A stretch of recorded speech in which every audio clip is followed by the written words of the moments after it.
Hello and welcome guys to JK over the point. तो guys मैं question start करता हूँ, वीडियो को पूरी तरह देखें और मैं इसका जो मैं पीडीएफ फाइल जो है पूरी 120 क्वेश्चंस की वो भी मैं लाऊंगा और उसकी वीडियो बनाकर भी मैं आपको दे दूंगा और उसका डिस्क्रिप्शन में मैं लिंक भी दे दूंगा। गाइस आप वीडियो शुरू करने से पहले जो आप चैनल को ज़रूर सब्सक्राइब करें। तो शुरू करते हैं। एक क्वेश्चन ये आया है कि capital gearing ratio indicate the relationship between. आपने इसको पढ़ के याद रखना है। अगर आप एक बार पढ़ोगे तो मुझे उम्मीद है कि आप ज़रूर इसको याद रखोगे।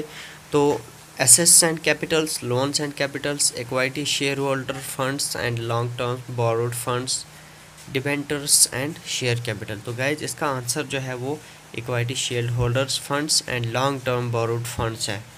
तो गाइज दूसरा क्वेश्चन जो है हम यहाँ से लेते हैं। A dash dash is a collection of computer and device connected together. पता होना चाहिए डिवाइस जो है किसको कहते हैं। डिवाइस उसको कहते हैं जो एक ही वक्त में एक से ज़्यादा या दो से ज़्यादा काम करे। तो गाइज नेटवर्क एक ऐसी चीज़ है जो काफ़ी सारे कंप्यूटर्स को या ग्लोब लेवल पर भी कंप्यूटर्स को कनेक्ट कर सकता है। तो गाइज इसका सही आंसर जो है वो नेटवर्क है। तो A is the correct answer of this question. तो गाइज ये आपको याद रहना चाहिए। तो गाइज फिर से ये क्वेश्चन कि a term use to describe interconnected computer configuration is. कौन सी ऐसी टर्म है जो यूज़ की जाती है इंटरकनेक्टेड कंप्यूटर की कॉन्फ़िगरेशन के लिए। तो वो मल्टी प्रोग्रामिंग है। तो मल्टी प्रोग्रामिंग जो है इसका सही आंसर है गाइज। तो गाइज आगे चलते हैं। D S L is an example of. D S L किसकी एग्जाम्पल है इस कनेक्शन में से, जैसे नेटवर्क, वायरलेस, स्लो, ब्रॉडबैंड। कहते हैं कि कौन, बहुत सारे नेटवर्क होते हैं तो कौन सा ऐसा नेटवर्क है जिसकी एग्जांपल जो हम DSL से दे सकते हैं। तो गाइस ब्रॉडबैंड को हम DSL की एग्जांपल से भी हम इसको जानते हैं। तो guys which of the following is a permanent memory. तो ये सवाल पूछा गया है कि परमानेंट मेमोरी जो है वो कंप्यूटर के अंदर कौन सी होती है। यहाँ पर SRAM, DRAM, ROM, none of this above दिया है, नन ऑफ द अबव। लेकिन गाइज रोम जो है इसमें करेक्ट आंसर है। गाइज रैम भी होता है, सिर्फ रैम, DRAM, SRAM, रोम, लेकिन ROM is correct answer of this question. ये आपको याद रखना है गाइज। ये पहले ही पंचायत अकाउंट असिस्टेंट पेपर्स में आए हुए हैं और वही वहाँ से मैंने लिए हैं और वह ताकि आपको ये कुछ याद रहें, तो इसलिए मैं आपके ये क्वेश्चन लेकर आया हूँ। तो गाइज यहाँ एक क्वेश्चन है कि duplication of data is known as. Duplication जो है क्या माना जाता है, किस नाम से ये जाना जाता है। डुप्लीकेशन ऑफ डेटा, डेटा की डुप्लीकेशन किस नाम से जानी जाती है। तो वो डेटा रिडंडेंसी के नाम से जानी जाती है। तो गाइज ये आपने याद रखना है। तो गाइज इस तरीके से दूसरा क्वेश्चन है कि changing an existing document is called dash dash the document. Guys जब भी हम कंप्यूटर में किसी, चाहे वर्ड पैड में, चाहे एक्सेल में, चाहे दूसरे किसी पावर पॉइंट में बनाए, तो जब भी हम उसको किस तरीके से डॉक्यूमेंट के अंदर चेंजिंग लाते हैं तो गाइज उसको ना ही हम क्रिएट करते हैं। क्रिएटिंग होना अगर हम नए डॉक्यूमेंट क्रिएट करेंगे, डिलीटिंग हुआ अगर हम डिलीट कर देंगे, तो एडजस्टिंग हुआ अगर उसको एडजस्ट करते हैं उधर का इधर उधर के। तो लेकिन एडिटिंग जो है इसका करेक्ट आंसर। तो गाइज ये आपको याद रखना है कि किसी भी चीज़ को हम चेंज करते हैं डॉक्यूमेंट्स को तो उसको हम एडिटिंग कहते हैं। गाइज एक बात ये भी है कि एडजस्टिंग आ सकता है, लेकिन एडजस्टिंग पावर पॉइंट में आ सकता है क्योंकि वहाँ पे हमारे पास शेप्स होती हैं। शेप्स को एडजस्ट करने में जो है वो हम डॉक्यूमेंट शेप्स को एडजस्ट करने में हम एडजस्टिंग ला सकते हैं, लेकिन डॉक्यूमेंट जो भी हो उसको एडजस्ट करने में या चेंजिंग लाने में हम उसको एडिटिंग जो है वो सही आंसर आता है और C is the correct answer of this question. तो गाइज आगे चलते हैं। What happens when operating system is loaded in RAM. क्या होता है कि जब ऑपरेटिंग सिस्टम जो है वो लोड होने लगता है रैम के अंदर। तो गाइस जिस तरीके से हम विंडो करते हैं कंप्यूटर्स के अंदर तो वो हमें बूट करनी पड़ती है। मींस कि बूट करने के अलावा अगर हम उसको बूट ना करें तो फिर हमें वो बहुत महंगी पड़ती है। तो रैम को, ऑपरेटिंग सिस्टम को लोड करने के लिए रैम के अंदर, तो उसको हम क्या कहते हैं, बूटिंग। ना ही हम कॉपिंग, ना ही हम स्कैनिंग और ना रीबूटिंग कहते हैं, बल्कि हम इसको बूटिंग कहते हैं। तो ये आपको याद रखना है गाइज। तो गाइज आगे क्वेश्चन पूछा है which one is not a function in MS Excel. ये दिए गए यहाँ पर जो दिए गए हैं इनमें से कौन सा ऐसा क्वेश्चन है जो MS एक्सेल में इसका नहीं होता। तो गाइस सम होता है, एवरेज नहीं होता है, मैक्सिमम होता है और मिनिमम भी होता है। तो गाइस बी जो है इसका करेक्ट आंसर है, क्योंकि एवरेज जो है वो एक्सेल MS एक्सेल में नहीं होता है। तो ये आपको याद रखना है गाइस, ये पहले पेपरों में आए हैं, इसको आप ज़रूर ध्यान से देखिए और वीडियो को पूरी देखिएगा। तो गाइस यहाँ पर आता है statistical calculation and preparation of tables and graphs can be done using. तो ये स्टैटिस्टिकल कैलकुलेशन या प्रिपरेशन किसी भी टेबल तो हम MS वर्ड में भी बना सकते हैं, लेकिन उसमें बहुत ज़्यादा टाइम लगता है। लेकिन असल में टेबल बनाने का तरीका जो है वो MS एक्सेल में ही होता है। और स्टैटिकल कैलकुलेशन जो है वो भी वर्ड पेड में या पावर पॉइंट में नहीं होती है, वो एक्सेल में ही होती है। तो गाइज एक्सेल जो है वो इसका करेक्ट आंसर। तो गाइज यहाँ नोट पेड भी दिया है, पावर पॉइंट दिया है, एडोब फोटोस्टेट दिया है।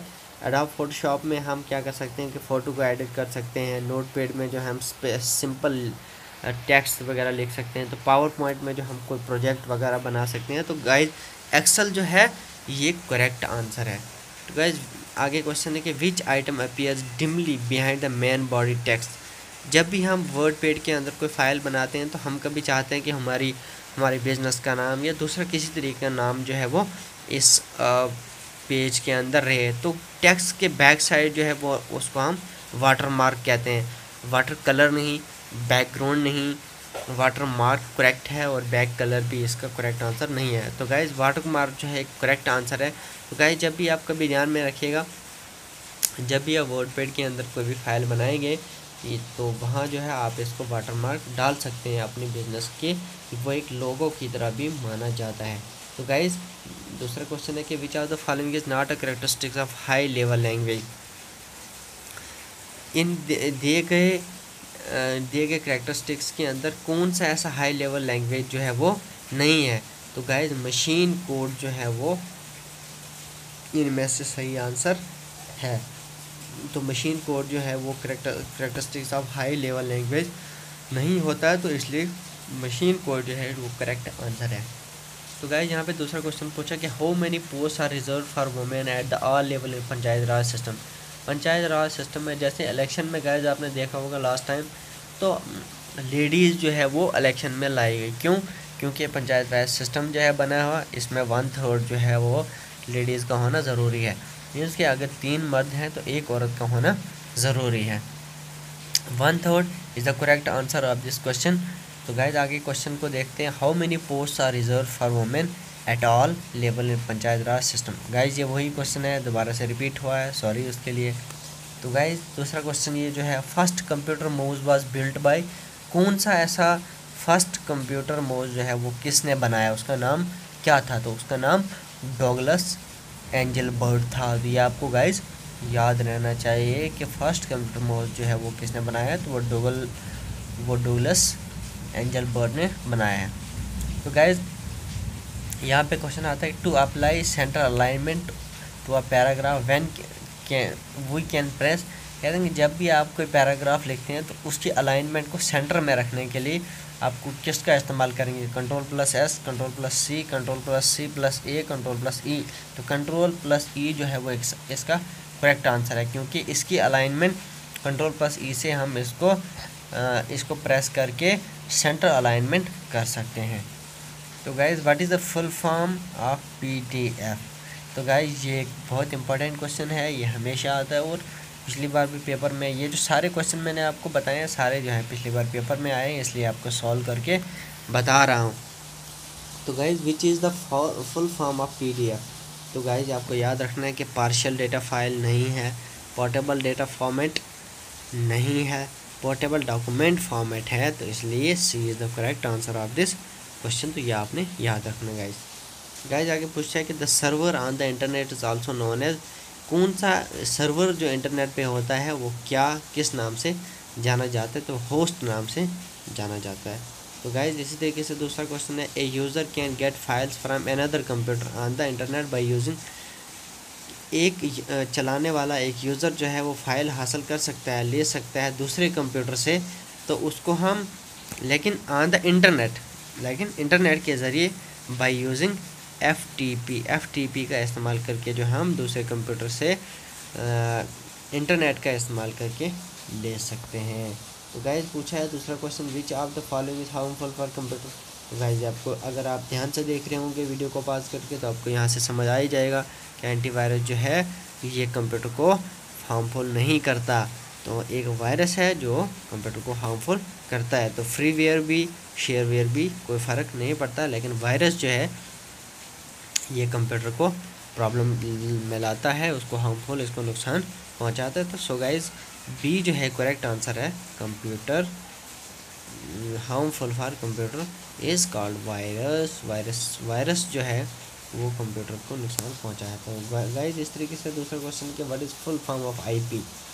आईपी जो है वो क्या है, इंटरनेट प्रोसेस, इंट्रानेट प्रोटोकॉल या इंटरनेट प्रोटोकॉल। तो गाइस इंटरनेट प्रोटोकॉल इज सही आंसर है इसका, और D is the correct answer this question. तो गाइस दूसरा क्वेश्चन है कि notebook computer also known as. तो गाइस आपने पहले भी कभी सुना होगा कि लैपटॉप को जो है नोटबुक कहते हैं, या इसको पर्सनल भी कहते हैं। तो गाइस यहाँ पर जो हमें दिया ऑप्शन दिया हो, तो हमने वही जो है करेक्ट करना है कि notebook computer also known as laptop computer कहा जाता है इसको। तो गाइस दूसरा क्वेश्चन है, major disadvantage of RAM is access speed is low, matrix size is big, it's volatile, high power consumption. तो इट इज़ वॉलेटाइल जो है सही आंसर है। क्या major disadvantage of RAM, RAM का सबसे ना फ़ायदा जो है वो एक वॉलेटाइल है, जिससे कोई फ़ायदा जो है वो नहीं होता है, नुकसानदा भी होता है इसके लिए। तो गाइस दूसरा क्वेश्चन है, how many generation of computer we have. अभी तक जो है हमारे पास कितनी जनरेशन जो है वो कंप्यूटर की आए हैं। तो guys C is the correct answer of this question, क्योंकि हमारे पास अभी तक 5 जनरेशन जो है वो कंप्यूटर की आए हैं। तो गाइस दूसरा क्वेश्चन है, which of the following is used for close a tab on a browser. Browser में हम जब हमें खोला होता है तो उसको क्लोज़ करने के लिए हम कौन सा बटन का इस्तेमाल करेंगे। तो वो गाइस हम Ctrl+W का इस्तेमाल करके हम उसको क्लोज़ कर सकते हैं। तो गाइस दूसरा क्वेश्चन पूछा है, missing slot covers on a computer can cause. Missing slot जो है on a computer can cause, क्या काज कर सकता है, अगर स्लॉट कवर जो ना हो तो ये जो है ज़्यादा हीट कर सकता है। तो गाइज़ इस तरीके से आप जेके उर्दू पॉइंट को ज़रूर सब्सक्राइब करें, लाइक करें और शेयर करें।